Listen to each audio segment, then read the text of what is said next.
Salut à tous, aujourd'hui épisode numéro 918 de l'After Zap Image. On va débuter avec l'anniversaire de deux immenses stars du football mondial. Aujourd'hui, Cristiano Ronaldo fête ses 36 ans. Il n'est pas seul à fêter son anniversaire aujourd'hui puisque c'est aussi l'anniversaire de Neymar qui fête ses 29 ans évidemment. On souhaite un très joyeux anniversaire à ces deux immenses stars. On continue avec une autre date.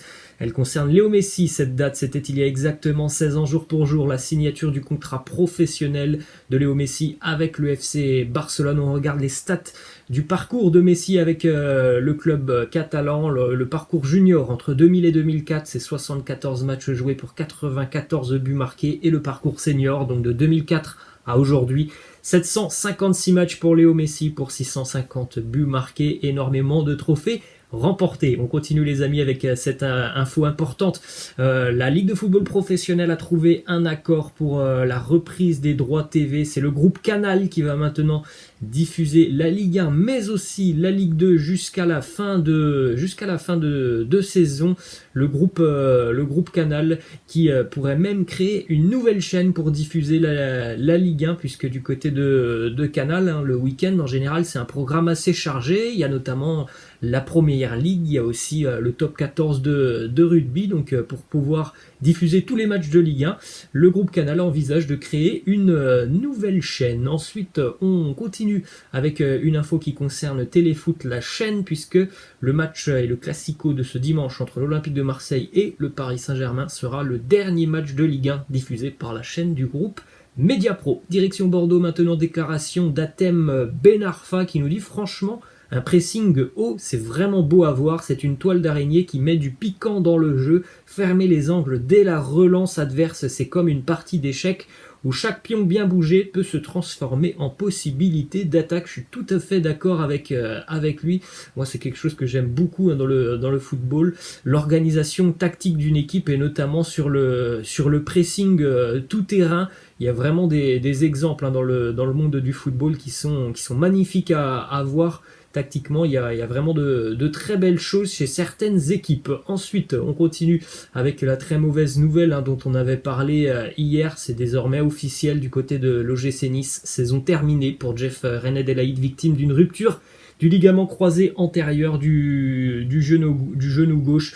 Véritable coup de malchance pour Jeff René Delaïd, lui qui a déjà connu cette même blessure il y a un petit peu plus d'un an et demi maintenant. Donc voilà, saison terminée pour Jeff René Delaïd, et évidemment un gros coup dur aussi pour l'OGC Nice.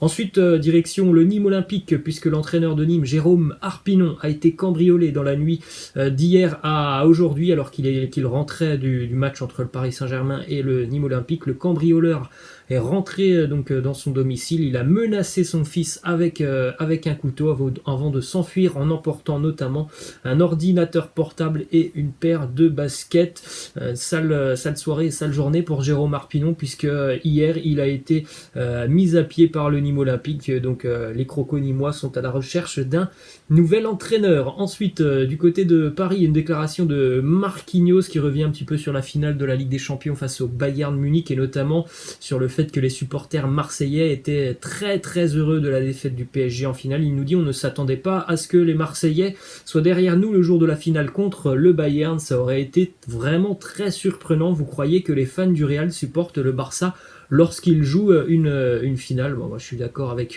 lui. Il n'y a qu'en France que j'ai entendu des choses comme quoi on devait supporter les équipes françaises, peu importe si tu es pour l'OM, tu dois supporter le PSG en Coupe d'Europe.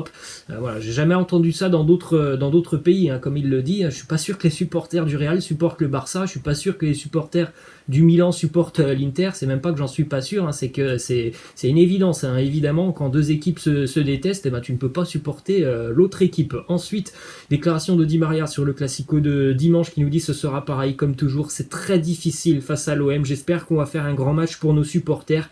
Il y aura de la pression, évidemment qu'il y aura de la pression pour le Paris Saint-Germain et pour l'Olympique de Marseille aussi, mais certainement un petit peu moins qu'à l'accoutumée, parce que le fait qu'il n'y a pas de public, c'est sûr que ça peut être quand même beaucoup plus positif pour le Paris Saint-Germain un dimanche que pour l'Olympique de Marseille. Marseille, avec le soutien du public, ça peut être quelque chose qui peut leur permettre de renverser le PSG sur ce match de dimanche. Il faudra trouver encore autre chose pour l'OM qui est déjà en difficulté, alors que pour le PSG, le fait de jouer sans public au Vélodrome, c'est quand même un sérieux avantage. On a deux équipes qui viennent de changer d'entraîneur depuis quelques semaines pour le PSG, depuis quelques jours pour l'Olympique de Marseille, donc ça sera évidemment un match très, très intéressant à suivre dimanche. Ensuite, déclaration de Dimitri Payet qui nous dit on voulait offrir un visage cohérent et montrer tout simplement de la générosité. Il y en a eu du côté de Lens, on a montré de belles choses, notamment en première mi-temps, mais la seconde mi-temps est à revoir, on le paye avec ce point du match nul. En tout cas, l'OM a montré quand même du caractère face à Lens, parce qu'on pouvait penser, et on l'a dit hier, qu'ils allaient totalement s'écrouler après tout ce qui s'est passé ces derniers jours. Ça n'a pas été le cas, la première mi-temps était plutôt bonne, la seconde mi-temps beaucoup plus compliquée pour l'OM, mais au moins il y a eu quand même une réaction sur le terrain. Ensuite, on continue avec une petite info au niveau des réseaux sociaux du président marseillais Jacques-Henri Hérault. Depuis le 25 janvier jusqu'à maintenant, le président de l'OM a perdu plus de 10 000 abonnés sur son compte Twitter, donc sa cote de popularité continue de baisser. Ensuite, une déclaration de Neymar qui nous dit « Je veux gagner la Ligue des Champions avec le Paris Saint-Germain, mais aussi la Coupe du Monde avec le Brésil. Je suis sûr que j'atteindrai une nouvelle fois la finale avec le PSG. » Donc voilà, on va dire l'objectif premier de Neymar avec le Paris Saint-Germain, puisque on le sait, maintenant il va prolonger, on attend l'officialisation dans les prochains jours ou prochaines semaines. Voilà, l'objectif pour lui, comme pour tout le Paris Saint-Germain, ça sera évidemment de retourner en finale, et puis cette année, ou dans les prochaines années, de là gagner. Ensuite, du côté de l'Olympique Lyonnais, déclaration du président Jean-Michel Aulas qui nous parle du futur de son entraîneur Rudy Garcia. Il nous dit aujourd'hui: la question ne se pose pas, on a discuté longuement avec Rudy. Évidemment, ce qu'il fait en ce moment milite pour le prolonger dans l'avenir. On rappelle qu'il y a peut-être un mois et demi ou 2 mois, Jean-Michel Aulas ne voulait absolument pas parler d'une prolongation de contrat. Force est de constater que par rapport aux résultats de Rudy Garcia, évidemment que les résultats plaident pour un avenir du côté de Lyon un petit peu plus long pour Garcia. Ensuite, direction Madrid maintenant, déclaration de Dimitar Berbatov qui nous parle de Eden Hazard et du Real. Il nous dit le Real devrait envisager de vendre Eden Hazard. Il a eu énormément de blessures. Si c'était quelque chose d'occasionnel, mais quand un joueur se blesse encore et encore, c'est le signe qu'il y a un problème qui le touche. Toujours du côté de Madrid, mais ça concerne aussi l'AC Milan, puisque le club italien souhaite que Brahim Diaz puisse continuer du côté de Milan la saison prochaine. Pour cela, il y a 3 options qui se présentent au Rossoneri: prolonger le prêt, exercer l'option d'achat de 25 millions d'euros, ou alors essayer de négocier avec le Real Madrid pour réduire le prix de l'acquisition du joueur. Ensuite, on continue avec la une du quotidien Marca qui titre: le Real Madrid est dans l'attente de la décision de Lionel Messi. Avec la possible arrivée de l'Argentin du côté du Paris Saint-Germain, le PSG se verrait dans l'obligation de vendre Kylian Mbappé, dont le rêve a toujours été de jouer un jour au Real Madrid.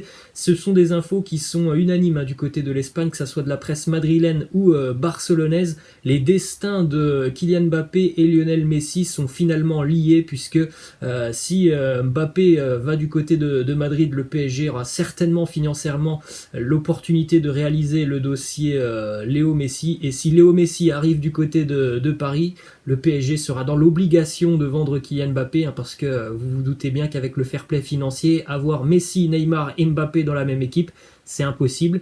Donc voilà, les destins des deux joueurs sont scellés.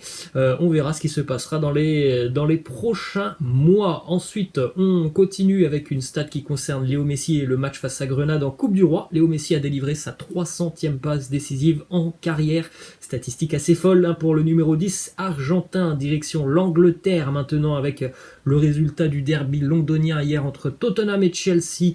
Nouvelle défaite pour les Spurs de José Mourinho, battus à domicile par les Blues de Thomas Tuchel. 1-0 pour Chelsea sur un penalty de Jorginho. Une prestation vraiment plus que décevante de la part de Tottenham. Comme d'habitude, les Spurs de José Mourinho, lorsqu'ils affrontent un gros de la Première Ligue, il n'y a qu'une seule option pour José Mourinho, c'est allez, on se met à 10 derrière. Si on a une contre-attaque, on essaye de la mettre au fond. En plus de ça, hier il n'y avait pas d'Harry Kane, donc voilà, une prestation vraiment plus que décevante pour Tottenham. C'est quand même très triste de voir jouer cette équipe de cette manière, surtout quand ça ne marche pas sur le terrain. Alors, à la rigueur, au début d'année, quand ils avaient battu notamment Manchester City, ça avait fonctionné. Alors hier, c'était quand même très triste, hein, ce que nous a proposé Tottenham. Ensuite, du côté de Manchester City, une déclaration de Aymeric Laporte qui nous dit: en ce moment, je suis ici, je vais jouer. Nous verrons ce qu'il se passera sur l'avenir. Je suis heureux à City. J'ai toujours pensé que je passerais de nombreuses années ici. J'espère que cela arrivera. Je vais voir ce qui se passe d'ici à la fin de saison. Mais pour l'instant, je suis très content du côté de Manchester. Ensuite, les amis, on se dirige du côté de l'Allemagne avec une info qui concerne David Alaba. On le rappelle, fin de contrat dans quelques mois pour David Alaba. Plusieurs grands clubs européens sont intéressés et depuis quelques semaines, on annonce qu'il est tout proche du Real Madrid. Cependant, d'après les infos de Bild en Allemagne et de Sky, David Alaba ne serait pas si proche que ça de s'engager du côté du Real Madrid. Du côté de l'agent du joueur, on attend même de sérieuses offres de clubs anglais. Ensuite, les amis, on va terminer du côté du Portugal avec une terrible image hier entre Belenenses et Porto. Match nul 0-0 d'ailleurs dans ce match. Quelques minutes avant la 90e minute, il y a eu un violent contact entre Nanou, l'attaquant du FC Porto, et le gardien de Belenenses qui a complètement assommé Nanou, qui est resté quasiment inanimé sur le terrain pendant un quart d'heure. Heureusement, tout le monde s'est vu un petit peu rassuré après le match puisque le FC Porto a communiqué après cette très très grosse inquiétude. Évidemment, Nanou s'est dirigé tout de suite du côté de l'hôpital hier. Commotion cérébrale et traumatisme vértébro-médulaire avec une perte de connaissance pour l'attaquant du FC Porto. Donc c'était quand même un choc très très violent hier.